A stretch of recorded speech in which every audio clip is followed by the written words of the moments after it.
Good morning student, 10th class. बेटा, ये तुम्हारा पॉलिटिकल साइंस का सेकंड चैप्टर है, संघवाद। इसको फेडरलिज्म भी बोला जाता है। संघवाद को इंग्लिश में फेडरलिज्म, ठीक है, हिंदी में इसको बोलते हैं संघवाद। हमारा सबसे पहला जो क्वेश्चन है वो है कि संघवाद क्या होता है। या मैं आपको बताना चाहूँगी कि बेटा, संघवाद एक ऐसी व्यवस्था है, ठीक है, संघवाद एक ऐसी व्यवस्था है जिसके अंदर विभिन्न संघों को मिलाकर एक संघ की स्थापना की जाती है, ठीक है। तो इस प्रकार जो संघवाद है वो क्या है, संघों को मिलाकर जो व्यवस्था बनाई जाती है उसको संघवाद कहते हैं। भारत में क्या है कि संघवादी व्यवस्था है, ठीक है। तो संघवादी व्यवस्था के अंदर क्या होता है कि दो प्रकार की जो चीज़ें हैं इसके अंदर होती हैं। पहला होता है केंद्र और दूसरा होता है प्रांतीय, ठीक है। और इनका अपना अपना क्षेत्राधिकार होता है। अपने अपने क्षेत्राधिकार पर अपने जो इनके अधिकार होते हैं उन पर इनका पूरा कंट्रोल होता है, ठीक है बेटा। और इसके अंतर्गत क्या होता है, संघवाद के अंतर्गत ये जो दो प्रकार के मैंने आपको बताया कि सरकार होती है इस व्यवस्था के अंदर, एक होती है केंद्र सरकार, दूसरी होती है प्रांतीय सरकार या राज्य सरकार। तो जो केंद्र सरकार है उसके पास ज़्यादा पावर्स होती हैं और जो प्रांतीय सरकार है उसके पास कम पावर होती है, ठीक है बेटा। तो इस प्रकार से आपके यहाँ पर दो प्रकार की सरकारें होती हैं। लेकिन आपके यहाँ पर जो संघ है वो कैसे है, एक जो आपका है लोकसभा, राज्यसभा, लोकसभा और राज्यसभा और न्यायपालिका, ठीक है। आपके यहाँ पर तीन हिस्सों में डिवाइडेड होता है। एक होती है लेजिस्लेटिव, एक होता है एग्जीक्यूटिव और एक होता है आपका कोर्ट सिस्टम। तो जो आपका लेजिस्लेटिव सिस्टम होता है उसका काम होता है विधानपालिका, विधानपालिका का काम होता है कानून बनाना। फिर होता है एग्जीक्यूटिव, एग्जीक्यूटिव का काम होता है कि जो पावर है उसको कंट्रोल करना। और न्यायपालिका, थर्ड कोर्ट सिस्टम जिसको बोलते हैं, उसका काम होता है जो कार्यपालिका जो काम करती है और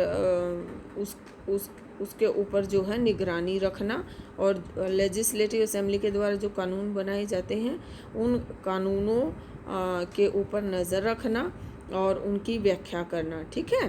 तो एक तरह से जो न्यायपालिका होती है वो आपके संविधान के रक्षक का काम करती है, ठीक है। संविधान के अंदर जो सरकारें होती हैं वो आसानी से चेंज नहीं कर सकती हैं। तो ये देखने का जिम्मा किसका होता है, न्यायपालिका का। और न्यायपालिका के जो न्यायाधीश होते हैं वो किसके द्वारा चुने जाते हैं, राष्ट्रपति के द्वारा। और राष्ट्रपति को सलाह मशवरा कौन देता है कि इसको चुनो इसको मत चुनो, लोकसभा के जो सदस्य होते हैं, मीन्स आपके प्रधानमंत्री और उनका जो मंत्रिमंडल होता है, ठीक है बेटा। और फिर ये अंकुश करने का काम भी किस पे करती है, उन्हीं के ऊपर करती है, क्योंकि ये स्वतंत्र होती है। एक बार चुन जाने के बाद सरकार इनको हटा नहीं सकती है जब तक इनके ऊपर महाभियोग का प्रस्ताव ना लाया जाए, ठीक है बेटा। उसके बाद क्या है कि जो आपका संघवाद है वो दो प्रकार का है, ठीक है। इसका अर्थ हम दो हिस्सों में लेंगे। पहला जो होता है वो होता है coming together federation. Coming together federation means कहने का मतलब ये है कि साथ आकर संघ बनाना। कमिंग टुगेदर फेडरेशन, साथ आकर सरकार बनाना जिसमें केंद्र और राज्य सरकारों के पास जो है समान शक्तियाँ होती हैं, समान अधिकार होते हैं। फिर है दूसरा है कि साथ लेकर संघ बनाना, एक साथ आकर संघ बनाना, कमिंग टुगेदर फेडरेशन, एंड एक है साथ लेकर संघ बनाना, holding together federation. Holding together federation इसको बोला जाता है, ठीक है बेटा। अब आपके संघवाद में आपने देखा कि जो सरकार होती है आपके यहाँ पर वो दो प्रकार की है, केंद्र और राज्य सरकारें। ठीक है, तो केंद्र और राज्य सरकारों में क्या होता है, संविधान के अंतर्गत ये प्रावधान किया गया है कि जो केंद्र सरकार है और राज्य सरकार है उसके अंदर कानूनों को लेकर कोई विवाद उत्पन्न ना हो, इसलिए संविधान के अंदर जो इनकी शक्तियां हैं वो या ये कौन कौन से काम करेंगे, केंद्र सरकार के हाथ में कौन से काम है, राज्य सरकार के हाथ में कौन से काम है, संविधान के अंतर्गत इसको सूचियों में बांटा गया है। और ये जो सूचियां वो कितने प्रकार की हैं, 3 प्रकार की हैं। पहला संघ या केंद्र सूची, दूसरा राज्य सूची, तीसरा है समवर्ती सूची।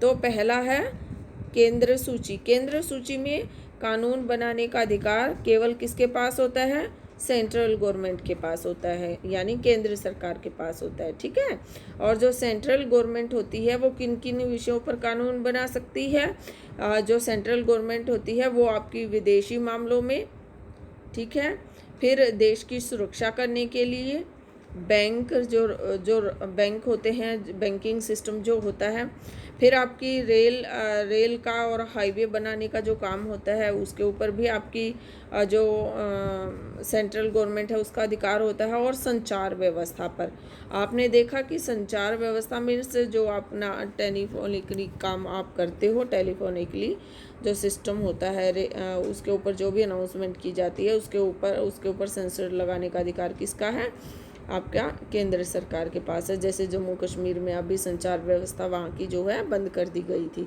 ठीक है, फिर है आपका राज्य सूची। राज्य सूची होती है जो राज्य सूची में केवल राज्य सरकार ही को अधिकार होता है कि वो जो कानून अपने राज्य के अकॉर्डिंग बनाए।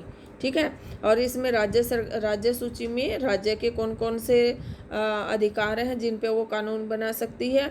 जैसे पुलिस व्यवस्था है, हर एक राज्य की आप देखते हैं उनकी अपनी अपनी, जैसे हरियाणा पुलिस है, महाराष्ट्र पुलिस है, दिल्ली पुलिस है, सब अपनी अपनी शासन व्यवस्था को बनाए रखने के लिए अपनी खुद की पुलिस व्यवस्था करते हैं। फिर है व्यापार, किस प्रकार के जो व्यापार की जो इंडस्ट्रीज़ हैं वो आपके एरिया में खुलेंगी। कृषि, अपने एरिया का राज्य सरकारें देखती हैं कि कृषि के क्षेत्र पर कितना ध्यान देना, कितना उत्पादन वहाँ से होगा। फिर सिंचाई व्यवस्था का जो काम है वो देखने का काम किसका है, राज्य सरकार का। ठीक है, फिर है समवर्ती सूची। समवर्ती सूची में बेटा केंद्र व राज्य सरकार दोनों का अधिकार होता है, और वो दोनों का अधिकार किस किस के ऊपर ये दोनों मिलकर कानून बना सकते हैं। ये शिक्षा के ऊपर बना सकते हैं, वनों के ऊपर कि आपके कितने वन हैं, कितने प्रतिशत वन है आपके एरिया में, विवाह आदि से संबंधित जो कानून बनाए जाते हैं उन पे भी ये जो है अपना जो कानून है बना सकते हैं। ठीक है बेटा, इस तरह से जो आपकी ये 3 सूचियां हैं इसके अनुसार क्या किया गया है कि सरकारों के बीच में उनके कामों का बंटवारा कर दिया गया है। इनके अनुसार ये मामलों में ये कानून बनाएंगे, इन मामलों में कानून बनाने का अधिकार इनको है, और ये समवर्ती सूची में ये वाले जो मामले हैं इनमें दोनों और केंद्र सरकार और राज्य सरकार कानून बना सकती है। ठीक है, लेकिन दोनों एक ही विषय पर, यानी कि जो केंद्र सरकार है और राज्य सरकार है, अगर दोनों एक ही विषय पर कानून बना दें और राज्य सरकार कहे कि नहीं हमारा जो कानून है हमने बनाया है वो ज़्यादा मानना चाहिए, और केंद्र सरकार कहे नहीं जो हमने कानून बनाया है वो ज़्यादा प्रभावी रहेगा उसको मानना चाहिए, तो वोटिंग कराई जाती है। और उसमें क्या होता है, क्योंकि लोकसभा के सदस्यों की संख्या ज़्यादा होती है, यहाँ लोकसभा के सदस्यों की बात नहीं हो रही है, यहाँ पर बात हो रही है कि केंद्र सरकार के पास ज़्यादा शक्तियाँ प्रोवाइड कराई गई हैं, और उन शक्तियों का इस्तेमाल करके जो केंद्र सरकार है उसी के निर्णय को अंतिम निर्णय माना जाता है।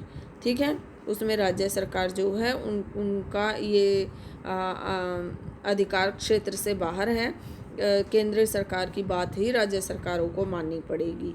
ठीक है, ऐसा आपके संविधान में लिखा गया है।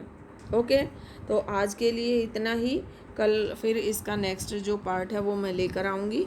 आई थिंक इससे आपको समझने में बहुत ज़्यादा हेल्प मिलेगी। Thank you, have a nice day.